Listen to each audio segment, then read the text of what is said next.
All right, back for another Whodunit Beer review, and today I'm reviewing another beer that was sent to me by a good friend of mine and fellow beer tuber, Kyle, over at No Hype Beer Review. So first things first, thank you very much, Kyle, not only for this beer, but all the beers you sent my way.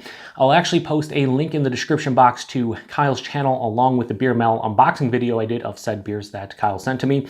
If you haven't checked out Kyle's channel, highly recommend doing so. Aside from some great beer content, he's a stand-up individual. What's not to love? But anyway, Kyle sent me 4 Whodunit / mystery beers, and I actually reviewed the first of the 4 yesterday. And when I revealed the beer at the end of the review, I was like, I failed miserably.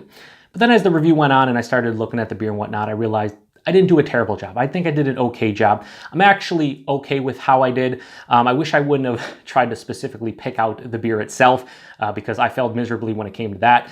But aside from that, I'm okay with how I did yesterday. I wish I would have done a little bit better, but today I'm hopefully going to redeem myself. Probably not, though. Anyway, if this is the first time you're checking out a Whodunit beer review, basically somebody will wrap up and conceal a beer.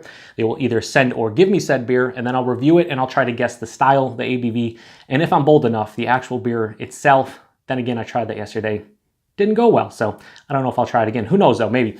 So I know nothing about this beer outside of the fact that Kyle sent it to me. It looks like it's in a 12-ounce bottle. It has blue painter's tape on it. It's wrapped in a paper towel. Did this come from Kyle's cellar? Maybe. Did he pick it up at a local bottle shop? Perhaps. Did somebody send it in a trade to him? I have no idea. But that's the beauty about Whodunit Beer Reviews. I have no idea what's going on, and we'll see if this terrible palate can figure it out. So anyway, let's crack this one open, get it into this tiku, and see what's going on. Oh, so that sounded pretty good, and I smell it right off the top again. And I'm going to sit here and say bourbon like I did yesterday, but I'm not going to. We'll see. Ooh. So, again, this is pouring out. Now, this looks like... Yesterday, I ended up calling it an English barley wine. This kind of looks like that. Has this really nice deep mahogany, like ruby red tinges to the outside of it. About a finger of a light tan head. Very compact and... Well, for the most part, compact and tight bubbles, very creamy looking. Yeah, looks nice. This is giving me very similar vibes to yesterday. The main difference about this one is this is really heavy on the dark fruits, and there's a lot of like dates and figs mixing in with deeper confectionery sugars, like really deep caramel and toffee vibes of this one. Sweet cherry, dark cherry.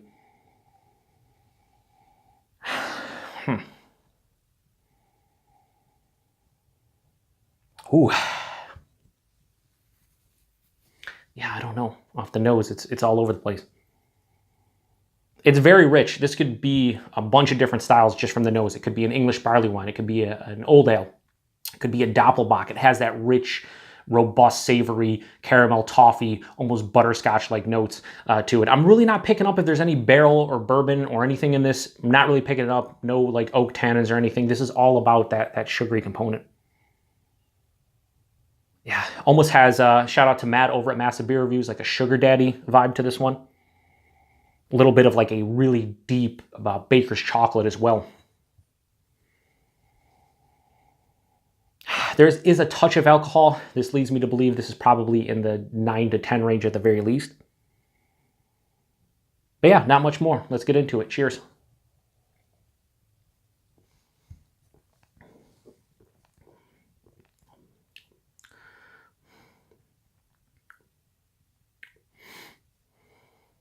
No, this is going to be tough. This is going to be a tough one.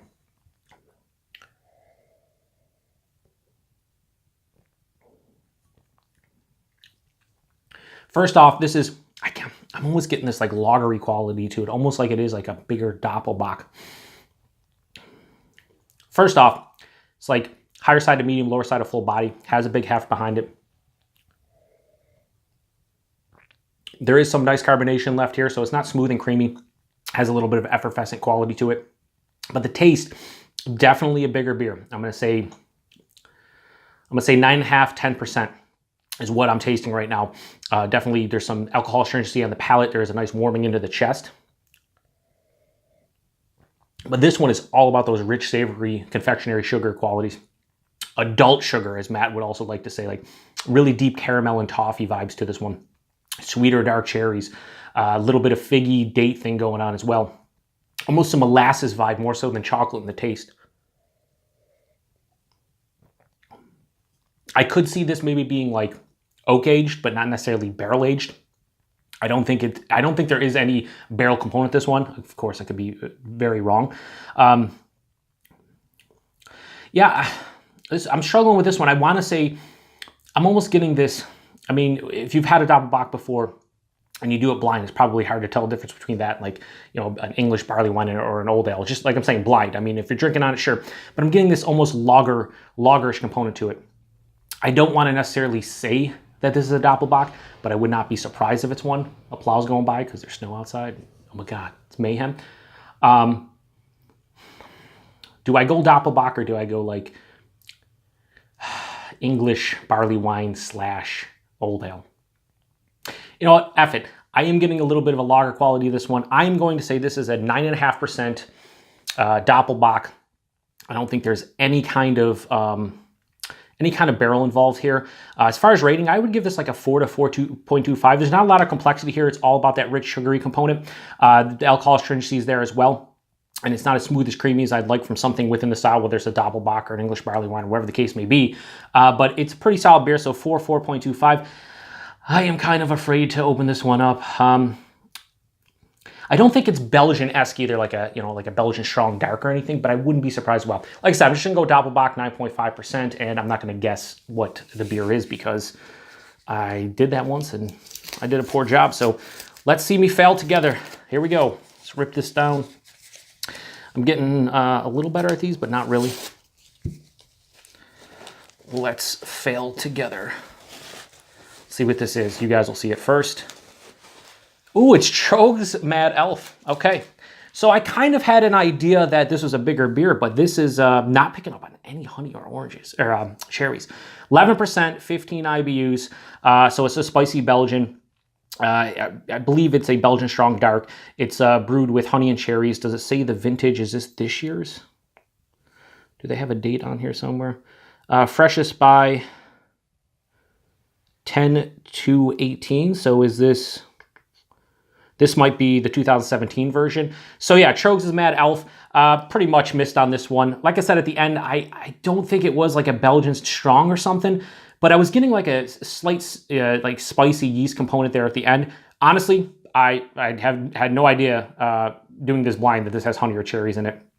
Maybe the cherries, like I said, I get a sweet dark cherry, but not really the honey. There is a lot of confectionery sweetness here. And like I said, 9.5, this is 11%. So you're talking about a beer that I thought drank 1.5% lighter.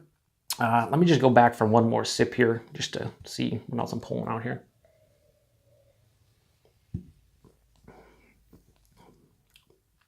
Yeah, and they're really not, I'm definitely getting the cherries. Like I said, in the taste before, I was like a sweeter dark cherry.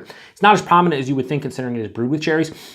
Really not picking up on the honey, although the honey could be just lost so much with all those confectionery sugars, the caramel, the toffee, the butterscotch, and everything that I was getting, molasses. What I will say though is, like I said, this is 4.25. That's probably where I put Mad Elf. I was actually going to review this beer. I have one of these in my fridge, believe it or not. But again, I think, Kyle, you can tell me if you bought this year. It says 10/02/18 freshest by, so I'd imagine this is at least a year old, if not. This might be actually is this an older? I don't remember the label if this is older. I don't know. I'd be curious. If this has some age on it, it would make a lot of sense, but at the same time, yeah, I would say pretty much, not 100% missed on it, but pretty much missed on it. I went with Doppelbock at 9.5%. Ends up being a Belgian strong dark at 11% with honey and cherries. Yeah, I'd say fail. Regardless, if you have never had this beer, it's drinking quite well. If this is, like, I think a year or two old, it's drinking quite well. I just don't pick up on that honey. And to be honest with you, when I used to drink Mad Elf all the time, I never really picked up on the honey to begin with. So I'm not too disappointed. At least my palate's not that stupid. It's still pretty stupid. But anyway, appreciate you sending this, Kyle. Now I don't have to review it this year. I mean, I guess I could if this is a vintage, but probably won't. But yeah, anyway, that was another Whodunit beer review. Ends up being Troegs' Mad Elf. Like I said, Kyle, post in the comments if this is a specific vintage. Like I said, I think it's I don't know if they do the freshest by. They say freshest by. If 10/02/18, if they do 2 years out, 5 years out, if they 1 year out, who knows? I don't drink this beer enough to really know that, so I'd be curious to know the information on that. So anyway, appreciate everybody stopping by for another poor, very, very poor Whodunit Beer review. And until the next time, cheers. And thanks again, Kyle.